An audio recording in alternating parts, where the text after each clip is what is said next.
Welcome to the Susan Brender Show. It's all about you, featuring shows on health and wellness, the performing arts, politics, and people who inspire you to be your very best. And now, here's Susan Brender.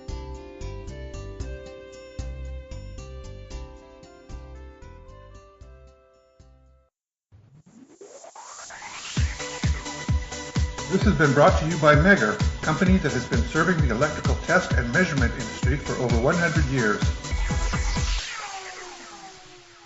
I'm Susan Brender, and this is the Susan Brender Show. Today I'm very fortunate to have Jamie Fishlow on my show. He has 30 years' experience as a physical education teacher, a fitness trainer, and a coach. Now, his resume includes a lot of honors, and I want him to tell you about some of them. But before we start, I want to ask you something, Jamie. You've been involved with so many different programs that deal with kids and give people an opportunity to be fit. Now, this is a very important thing, particularly in our society where there's obesity and there's all kinds of issues that kids have. And I want to know why you did that. Why did you become involved? Well, I first became involved to be a phys ed teacher even after I graduated with a business degree because I felt the need to maybe share what I believed in with kids, with students. And as my career went on, where I got more involved with my own personal training, like in terms of racing and participation and working out, I kind of evolved as a phys ed teacher where I, instead of just teaching phys ed like you and I grew up with, you know, playing games like dodgeball or kickball or sports, I decided that the kids needed more fitness. And ultimately, that's what I finished my career doing. Now, there are many schools that had to actually cut out a lot of different physical education programs because of money issues and various other reasons why they did it. But don't you think that's a travesty? And are you a proponent of going to the boards of education and letting them know how it is a disaster, a travesty to cut out programs like that? Yes, most definitely. Fortunately, in the state that I live in, New York State, it's a state mandate that there's physical education through the end of high school. But there are many states where physical education in the high schools is more of an elective, and people are confused that physical education is sports. It's athletics. And ultimately, I believe, and from my experience, that as kids get into high school, where I taught mainly, they are not really drawn to sports. Some kids are, and some kids are into it. But most kids and most people are like you and I. You know, you graduate high school, and what do? I felt it was my job. And I feel it's the job of all phys ed teachers is to say how to teach these students how to cope and deal with training and exercise and a healthy lifestyle as they get out of high school, because then they're into the real world. And sports, they'll watch sports, but it doesn't make a difference anymore. No. And, in fact, you do something as a triathlon coach and a CPR instructor. And actually what I really want to know is, can anybody be a CPR instructor, and how important is it? Well, I became a CPR instructor as a part of my teaching, part of the curriculum, and I became a trained instructor. Yes, anybody could attend the proper training, either at American Heart Association or American Red Cross, and become a CPR instructor. Right. Now, let's talk a little bit about how you felt being a teacher and a coach in high school, because students at that age can be very difficult because, they're just sort of going through, well, I shouldn't say they're going through puberty, but, their life is changing, and nowadays things are just plain different. So what do you feel is the reason that kids get motivated to want to do physical exercise? Well, if they're like most people, it hurts too much to do exercise. They don't want to sweat, especially in a school day. They want to have last period And that would be the common complaint. I would do this after school if I could take a shower and then get ready to move on to my next activity. But when I have to go to my math class next period, so I had to figure out a way to get them to move at a pretty high level during my class and still go to their next class. Was it easy? No. But what I decided was if I showed them how much I cared about what I was teaching them and how much that I cared about them, that they really would go the extra mile for me and ultimately for themselves. Now, motivation, you brought up motivation. Motivation could come from many different things. It could be, yes, maybe this guy is telling me the truth and I want to feel better, or I want to look better, or I want to be able to, have a better run faster or something, or lift more weight. And that could be their motivation. The other motivation could be, ultimately, if they didn't want to do it, it was still a school environment and I could give them a grade. And I know this sounds crazy, but if that was the last thing I could hold over their head, I could. Right. But then ultimately, I feel that they would look back on it and say, wow, yeah, maybe I wanted to get a good grade, but now I got some other benefits because this guy never let up on me. He never gave up on me, and I was able to push myself more than I ever thought I could. Yeah. And that's where it came from. So motivation can come from many different angles, but ultimately it's the satisfaction that you get that will keep you going. Yeah, there you go. Now, what about the difference between young men and young women? Do you give the same kinds of programs to both? And if so, how do the women do? Do they do as well as the men, or do they do even better? Well, I definitely would do the same exact thing, men and women, and everybody is capable, and it's just a matter of how hard they want to work. And maybe sometimes the women are working harder, So for the sexes, it doesn't really matter. Right. Just right. The fact that they will do anything, and they can do anything. Now, let's talk a little bit about your goals, Jamie, because I'm sure you've set some goals for this program that you've been doing for so long, and you must be excited because what could be better than taking a look at kids who are getting in shape and staying healthy? I mean, I think that that's remarkable, but I'd like to know a little bit more about your goals. Well, this is what happened. About 7 years, I always did fitness or some aspect of fitness during my physical education classes. But then about 7 years ago, I got into a new form of training that I thought would be very practical to use within the school, like the regular school period, which was about 42 minutes, and then take away the time they'd have to get dressed, and then et cetera. You would have about 30 solid minutes and maybe even less to get a workout in. So what I did was I was so into this type of high-intensity training program, I said, wow, this could work.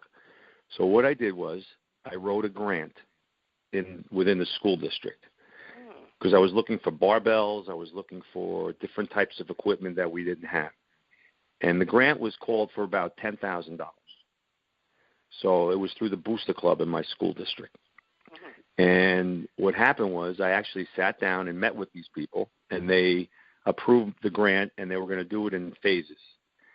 At the same time, my director of physical education and myself, we decided, I said, we got to do something different. I got tired. I felt that through in some ways frustration that we weren't doing enough for our high school kids in a phys ed class. Right. They don't need to play soccer and volleyball. And what they were doing was they would be standing around most of the class. A few kids would be actively involved, but the other kids really weren't doing anything wrong. They either were they weren't interested, they had no desire to do sports, or they were afraid of the ball, for that matter. And I'm saying, they're not going to be doing this stuff when they get out of high school. I said, something has to be done. So I wrote the grant that I mentioned. I started talking to my boss, and we decided that the physical education classes starting the next year, there would be, out of 5 days, 3 of the days would be this high-intensity fitness class, no sports. They would just get training. They would learn about technique. They would learn why we're doing it. We did touch on some nutrition. And then the other 2 days out of the 5, it would be regular sports. So we went 60% fitness, 40% sports. Was it well received? Of course not. But anything new is hard work. And again, I go back to it worked for me because I showed them that, hey, this is important, whether you like it or not. And this is my first year of being retired, the program has continued. So the people that are there that I work with are maintaining the program and continuing the program that I was part of starting 6 years ago, which is a very proud thing. Very interesting. Now, the programs in America, as you've explained, are sometimes combining sports with, of course, exercise and things of that nature. Now, can't one of the students, this is an interesting thing for me. I'm thinking about if you took a student who was really pretty superior in learning and understanding what is necessary for their bodies. Couldn't you teach them to be teachers? Because don't kids relate to each other? Well, you mean in terms of being a teacher, like a peer teacher Correct. In the classroom? That's yes. Correct. The program lended itself to other kids helping others in the class. And the beautiful thing about the way this program worked was you and I, you, Susan, and myself, Jamie, at different levels of our, let's say, fitness or attitude, you and I can do the same workout, but we do it at our own level, which is the beautiful thing. You don't have to worry about me or how many repetitions you do or how many laps you do or how much weight you lifted compared to me, but you worked as hard as I did. Or you might have taken longer to do the same workout, but the idea was we both pushed ourselves at the same level.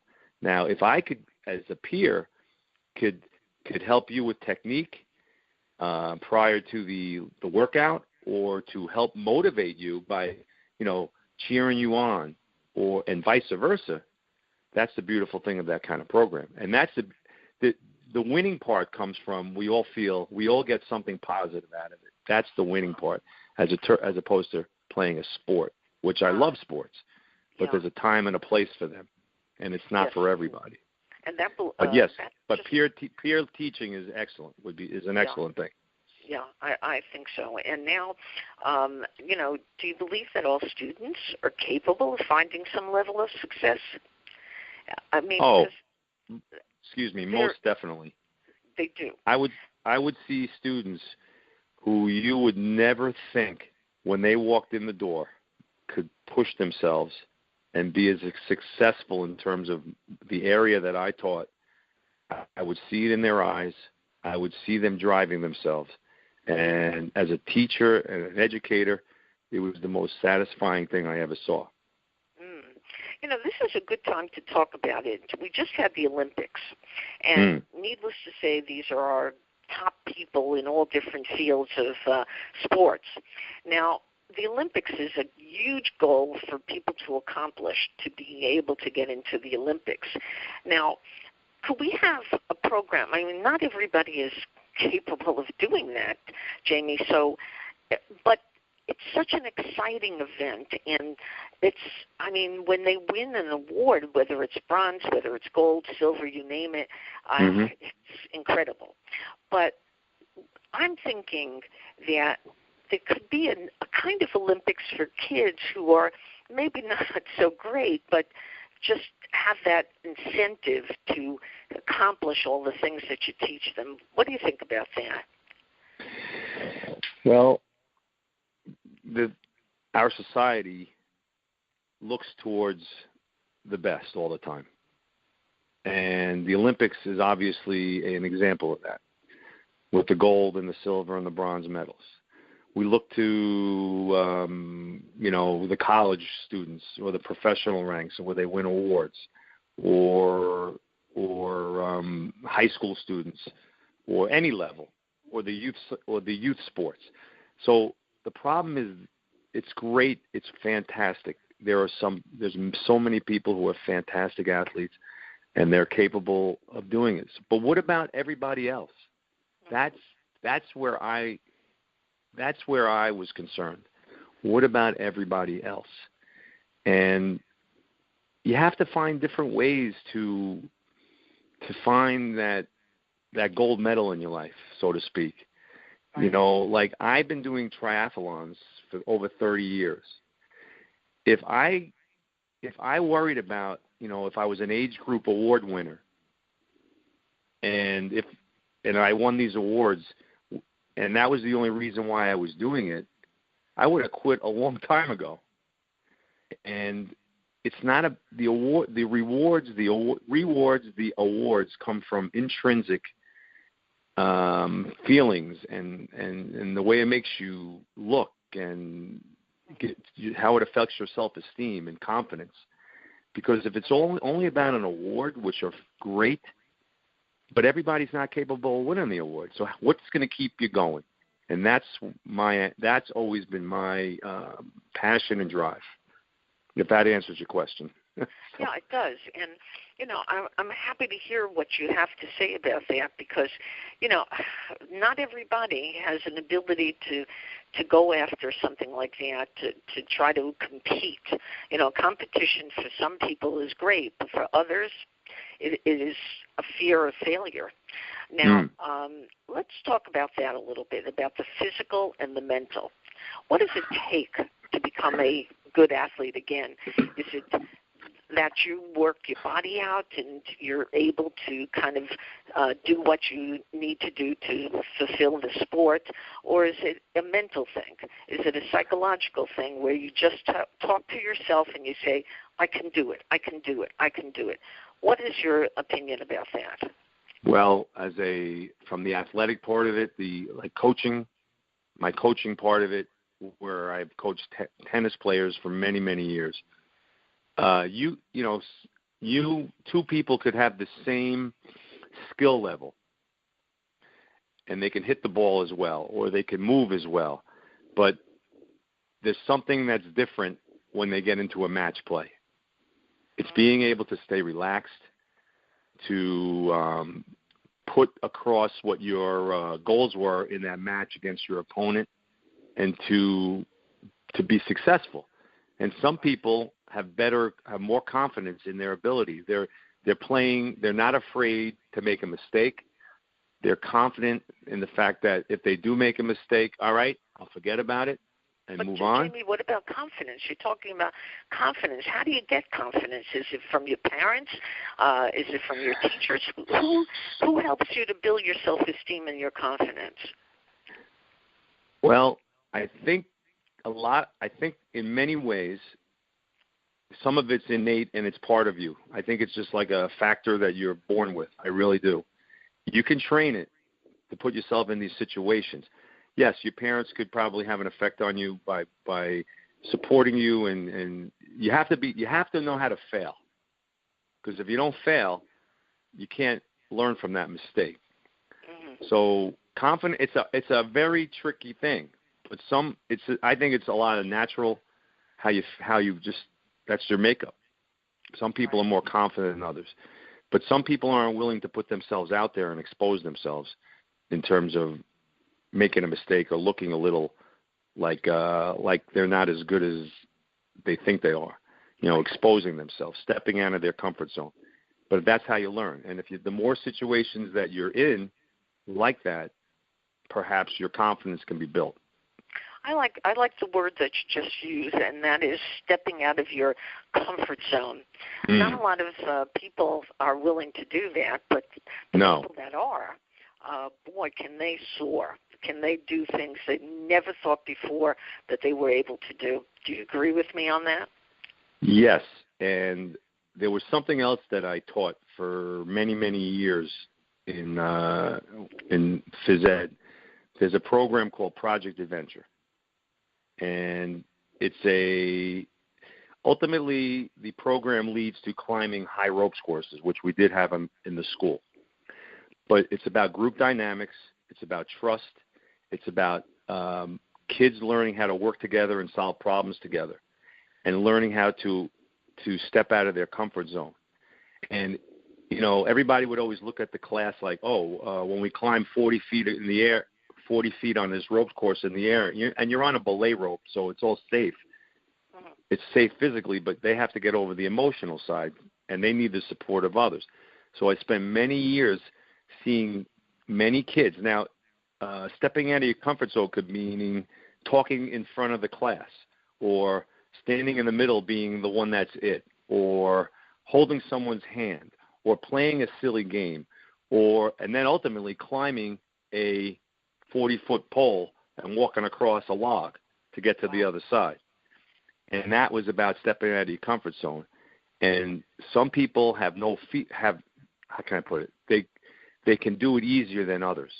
Yeah, there's no fear. They are able to. Well, there's fear, right? But they have to learn to put themselves in a position to fail. But that's how you succeed. You got to learn to put yourself in a position to fail, and not be afraid to fail. Yeah, but when you talk about failure, I mean, everybody, I don't know a person who doesn't sort of question whether they can accomplish what they really are set out to do. But there is something about people who they say they don't even think about it. They just do it. And if they fail, you're right, they learn something from it. And if they succeed, it just pushes them to the next level. That leads me to talking about some of the athletes that you think you have been enamored and you love because they've done things that are incredible. And so which athletes would you want to talk about? You mean specific athletes? Yeah, athletes who encompass all the things that you think are really important to be a success. Well, you mean athletes that I coached? Athletes that you coach, or athletes that are famous? Well, I've had many athletes that I've coached that went beyond what maybe they thought they were capable of doing. I mean, I've had the opportunity to coach a pair of young men back in the early 2000s who won the New York State doubles championship. One of these young men was probably one of the not the most athletic and gifted person, but the hardest worker. And he could appreciate what I offered him. Like, I wasn't the only person involved in his training. But when I had him, I was able to work with him in terms of, okay, you don't give up. You don't quit. You keep working. You don't worry about what other people are thinking. You step out of your comfort zone. You try. You take chances. And his partner was is a person who's more confident, just by nature, and that worked out very well. So, when you're a coach in high school, you're dealing with many different levels of confidence and ability, but you have to put them in situations to have. You have to put them in different situations to create this positive environment for them to play well. Right. Other athletes, look, I love a lot of sports, but I'm not like a person who gets crazy about, like hero worship or things like that. I look at the common person. I've seen local athletes in these, races that I do who are amazing people, but nobody knows anything about them. I see kids like in school who were not even on like a team, but they were like cyclists and that kind of thing. They're not your typical football, basketball type athlete, who I respect as well. But I'm just saying, nobody knew about them. There's a lot of things where people are out there. So it's really hard for me to put my finger on, one person or a national figure that, that I look up to, kind of thing. I hear you. Now let's finish up on a little story that I'd like you to tell. A story of success, so we leave the show on a positive note. I'd love to hear a story that you feel that is just incredible, or something that will make a difference in people's lives. Well, I'll talk about something that I went through as an athlete, because in school I wasn't the best athlete. In fact, I didn't do a lot of sports like I probably would have liked to. It was more of an evolution over time. And then when I got into this running and then triathlon training, I had to learn how to swim. I knew how to bike and run, but it's putting it all together. And then there's something called the Ironman Triathlon. And the well-known one is in Hawaii. But at this point in my life, I'm not ready. I'm never probably going to get there, but that's okay. But I've done 7 Ironmans. And the first Ironman I did, and I used to tell my students this, because it's about seeing failure or seeing things aren't going well and overcoming them. So I'm on an Ironman Triathlon is a 2.4 mile swim, and I was up in Lake Placid, New York. And I did this swim, and I felt great. Start the bike, it's 112 miles of biking in Lake Placid, upstate New York, kind of hilly, mountainous. You do one loop of 56 miles, and then you come around through the town, and then you come back out again. At the beginning of the second loop, on the first hill out, my legs cramped up and locked up like you can't believe. So much so that I had to get off my bike, and I'm talking I have, over 50 miles to go. And then a marathon to run after that. I'm like, how am I going to do this? And to me, this was one of my greatest lessons that I can learn for myself and share with others. That, it was difficult. I got through the race. It wasn't the fastest time. It was my first Ironman. I literally got through this race and then got to the bike ride, and then I got to the run. And, yes, I walked, and I cramped, and I kept going. But that's the point I'm trying to make. I kept going. I wasn't worried about what other people thought. I said, how am I going to get through this? And that's when I decided that your mind and your heart and your soul can put you through many, many things, whether it's athletic or social or emotional. And it takes a lot, and it really affects you in a positive way. So it was a proud moment for me to do that. I hear you. What a great way to end the show with Jamie Fishlow, who is an inspiration to students and has done a lot in his life that really reflects the way he thinks, the way he moves, the way he approaches teaching, which is a fabulous thing in our society when people are talking about school failures and how students are getting on drugs and all these other things. So I want to thank Jamie Fishlow with his 30 years of experience as a physical education and fitness trainer for being my guest on the Susan Brender Show. Thank you so much, Jamie, for being here. I really appreciate it. You're welcome, Susan. I enjoyed the time we spent. This show is brought to you by the Spectrum Firm Incorporated, a helping hand on the FCC highway. The Spectrum Firm specializes in FCC licensing, related engineering, and project management support in the private wireless industry. We offer FCC licensing, engineering support, and related services, including annual programs for license maintenance and renewal services, spectrum analysis, strategy, and frequency management. For more information, call 858-484-8502 at www.thespectrumfirm.com. Thank you for listening to The Susan Brender Show. To be a guest, email sebrender@yahoo.com.